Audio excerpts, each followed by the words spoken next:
Welcome back. Now that you understand the gross anatomy of the kidney, let's look at microscopically what is happening with a structure called the nephron. And the nephron is the functional and structural unit of the kidney. And there are a million of them in each of the kidneys. And it consists of a glomerulus, which is this little ball of blood vessels at the capillary, and the tubules, which extend from the other end of it. So if we take this structure and we put it back into the kidney, here's a wedge of the kidney. Up here at the top is the renal capsule. The yellow area is showing the renal cortex. These are the blood vessels going across the top at the border between the cortex and the medulla, and then this triangular area would be a renal pyramid. So the glomerulus would be inside this structure here. You can see there's blood vessels at one end, and then the tubules come out the other end. They dip down into the renal pyramid, and then we have a duct which goes down in the renal pyramid. So that is one nephron, and then here is another nephron over there. Like we said, there's a million of them in each of your kidneys. So here is a nephron, and different colors for different parts of it. So this ball right here, this is called the glomerulus. I'll be going through each of these on separate slides later on, but I'm just going through this because you do need to know the names of all of these parts. So this is the glomerulus. It is going to be surrounded by a capsule. You can call it the glomerular capsule. Some people call it Bowman's capsule, but since you know the word glomerulus, you can just call it the glomerular capsule.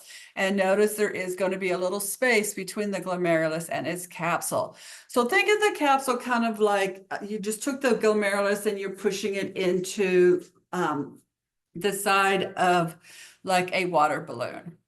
And then at the other end, you are going to have tubes come out. And so the first tube that comes out is called the proximal convoluted tubule, called proximal because it's the closest, and convoluted because it's zigzagged. So we have a proximal convoluted tubule.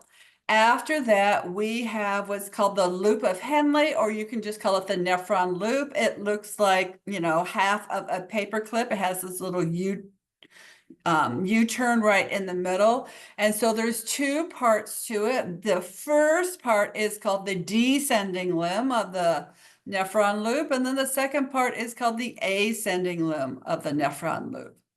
After this, we are back to another convoluted tubule. We are much further along. So this is called the distal convoluted tubule. Notice the distal convoluted tubule is going close to the blood vessels at that end. It does not go close to the proximal convoluted tubule part of the glomerular capsule. It goes close to the blood vessel part. And then the distal convoluted tubule takes you to what looks like a driveway into this main street, and the main street would be called the collecting duct. All right, so let's go through all the parts.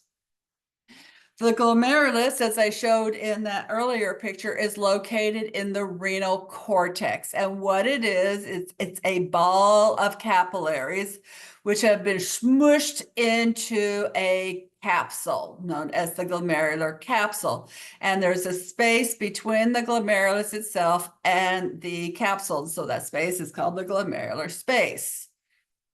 Okay. Now, this capillary bed is special in that no gas exchange is occurring. Okay, so it's not doing the normal work of a capillary bed. It's not going from an arterial to a capillary bed to a venule. It's doing the work of the kidney.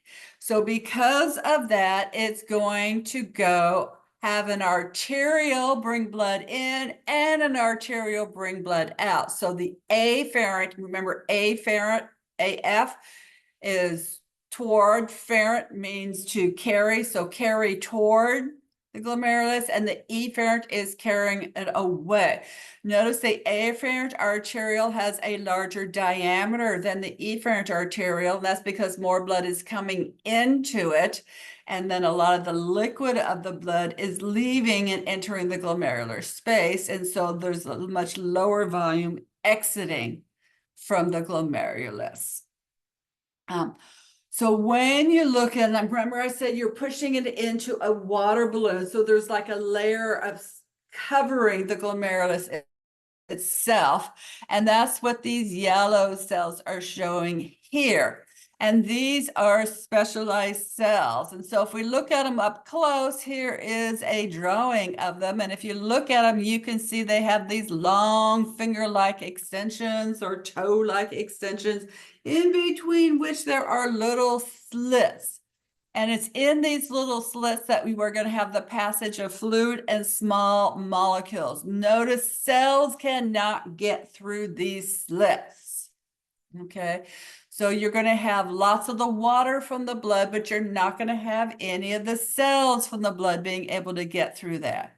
And so what can get through here, what can filter through here is going to be called a filtrate, and it's going to drain out this end into a tubule.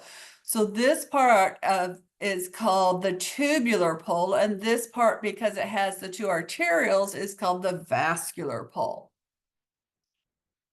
All right, so once the filtrate comes out, it's now going to be in the proximal convoluted tubule, which is going to be lined by a simple cuboidal epithelium. So here is inside where the filtrate would be, and here are the simple cuboidal epithelial cells. And if you look at these cells, what you can notice here on the surface, there are many, many microvilli. Okay, so this is an electron micrograph, but if we look at this on a regular light micrograph and we do the stain, you can see there's so many microvilli that it actually looks like we have a little brush border here. And the microvilli are doing what microvilli do, increasing surface area, in this case for reabsorption. Things that are in this lumen of this tubule are going to be reabsorbed, and the microvilli to go back into these cells, and then they're going to leave the cells and go into this little blood vessel. So it left the blood vessels here in the capillary, it's here in the lumen, and now most of this is going to get reabsorbed and go back into the bloodstream. Also in the proximal convoluted cells, you see all these little red structures in these cells? Each one of these little red doohickeys is a mitochondrion.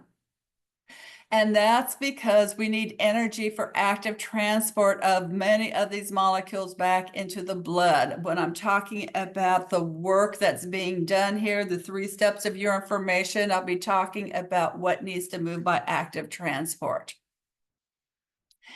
The other thing to realize is 99% of the water that was filtered out is going to go right back into the blood right here in the proximal convoluted tubule.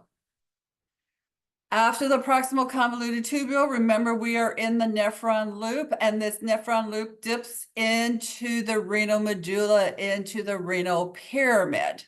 And some nephrons have a long loop of Henle, goes a long way, and some of them have a really short one. And if we look at the nephron loop, there's thick and thin parts. They do different stuff, not that important for this class. For anatomy and physiology, if you're taking those, very important, but not so much for us. What is going to happen is on the descending limb side, remember 99% of the water was already left, but if there's any water left, that is also going to passively diffuse back into blood vessels. And on the ascending side, we are going to have a bunch of cells that have mitochondria. So we are going to be doing some active transport of salt out of the tubule into the tissue surrounding the tubule. And so that creates a concentration gradient, and that's what is making the water leave on the descending side, because you've got all this salt surrounding it. All right. After the nephron loop, we are now in the distal convoluted tubule, and notice that the distal convoluted tubule returns back to make contact with the afferent arteriole. And that's because there's specialized cells in the afferent arteriole, and there's specialized cells in the distal convoluted tubule, and they're just like Those students in the back of the classroom who sit there and they're talking to each other nonstop during the class, just irritating everybody else in the class. You know what I mean? Well, that's what these guys are doing. They are talking back and forth 24/7 to each other. And it's not just gossip about like, hey, did you see that football game? Or like, what's the weather? They're doing like, hey, blood pressure's a little bit low. And then the other guy's like, okay, so we'll send some water back into the bloodstream. So try to raise the blood volume so the blood pressure go up. And the guy goes, oh, did you see that the guy ate a lot of salty pizza and a lot of, salty pretzels and all that kind of stuff? Our salt concentration's up the wazoo. Okay. And so this is what they were doing 24/7, trying to keep the blood volume, the blood pressure, and all of that normal. I'll talk more about that later on. When we look at the cells here in the distal convoluted tubule, they do not have microvilli. So here's a cross section looking at the kidneys, and I put little P's and little D's. And you notice we have a lot of pale pink cells, and you can see a lot of smushy stuff in the lumens. And all of these I have marked with P's because these have long microvilli, whereas the cells where the the tubules where the lumens are clearer, and you can also see the cells are purplier. They still have mitochondria, but they don't have as much mitochondria. Those are your distal convoluted tubule. And then smushed between all of them, we have these cells with a simple squamous epithelium, and these are all our capillaries, okay? Because from the proximal convoluted tubules, they're going to take stuff from the lumen and send it back into the capillaries, and at the distal convoluted tubule, they're going to take stuff from the capillaries and plop it into the tubule. So they're going to be doing opposite stuff, okay? So distal convoluted tubules are going to move molecules from the blood into the tubules, and that's going to take active transport. I'll talk more about that later. After that, we move into the collecting ducts. So remember, collecting ducts are going to collect filtrate from multiple nephrons. So they have like all these driveways going onto the street. Every driveway is where a distal convoluted tubule enters the collecting duct. All these collecting ducts going into the renal pyramids, giving the renal pyramids their striated appearance, okay? And there's the little striated appearance that I talked about. All right. Now, once the urine is in the collecting duct, there are hormones that can affect the urine's final composition here. And specifically, they're hormones we have talked about previously.